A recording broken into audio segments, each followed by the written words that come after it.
back, everybody, to the 5 p.m. update on now tropical storm Debby. So let's start first with why it became a tropical storm and acquired the name Debby. If you look here at the visible satellite imagery, you can see that the center of circulation has finally pulled away from the western side of Cuba, and it's starting to fill in. You're starting to see better structure in the satellite imagery, and it has now become a tropical storm and acquired the name Debby. Now, where is Debby going to go? Let's take a look at the overall track, moving off towards the north, making landfall somewhere in the Florida Big Bend area as a hurricane. This is important. There's an H on here as a hurricane, and there's now a hurricane warning. This is new for 5 p.m., a hurricane warning for portions of the Florida Panhandle, flanked on either side here by tropical storm warnings. So the blue area here denoting tropical storm warnings basically along the entire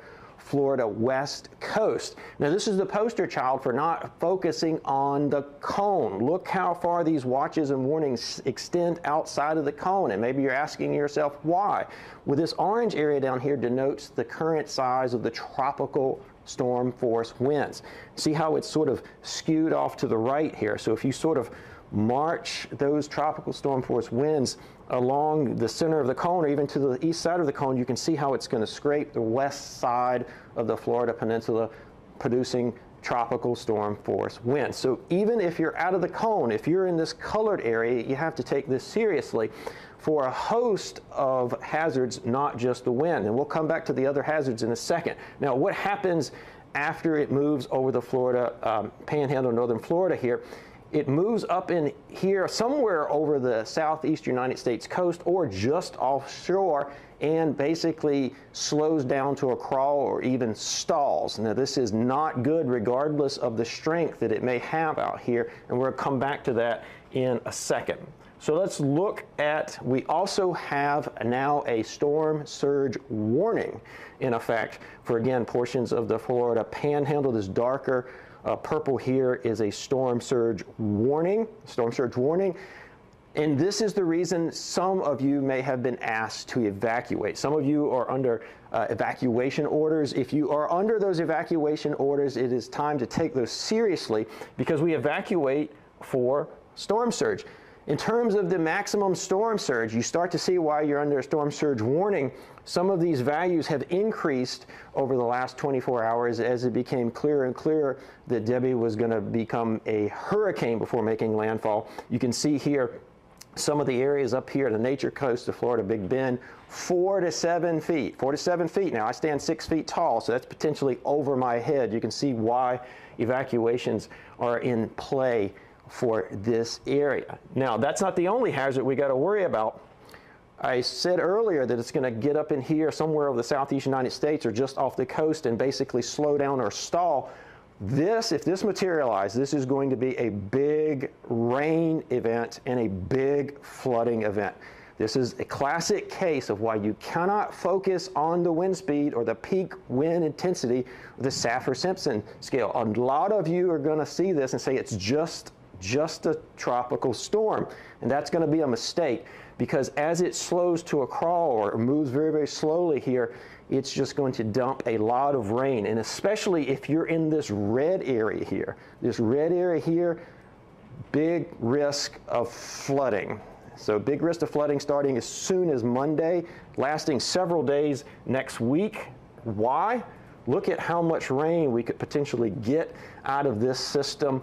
Over 10 inches of rain possible in these areas here. And if there's any sort of onshore flow around the eastern side and there's some storm surge that goes with this heavy rain, we're just going to have a big flooding event along the southeast coast. So please do not look at this as just a tropical storm.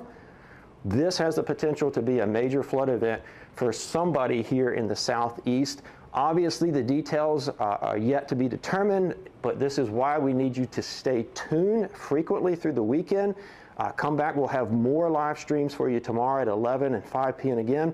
And as always, you can get expect updates from us at any time at hurricanes.gov. Coming on with the latest this morning on Tropical Depression 4, still centered here over western Cuba. Maximum sustained winds now have come up to about 35 miles per hour. So systems getting close to tropical storm strength, moving pretty quickly off to the west-northwest at about 15 miles per hour.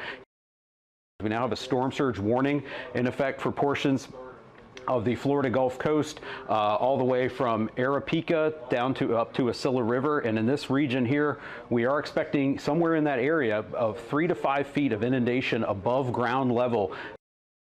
The other big threat with this system is going to be the heavy rainfall. And this is the rainfall forecast from today all the way through next Thursday, this coming Thursday morning. From North Florida, along the west coast of Florida, northeast Florida, up along coastal portions of the southeastern United States, we could see rainfall totals of 5 to 10 inches over widespread areas, with isolated totals as high as 15 inches in some locations. Hours, and we have that hurricane watch now from Yankeetown to Indian Pass.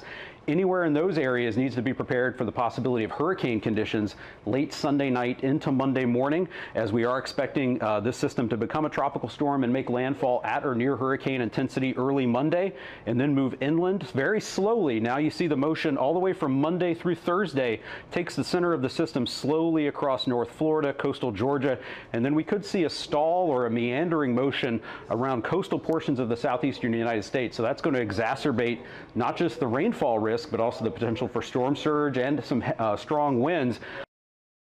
And then on Monday, we're especially concerned about this region from Jacksonville up to Savannah, Charleston, Myrtle Beach.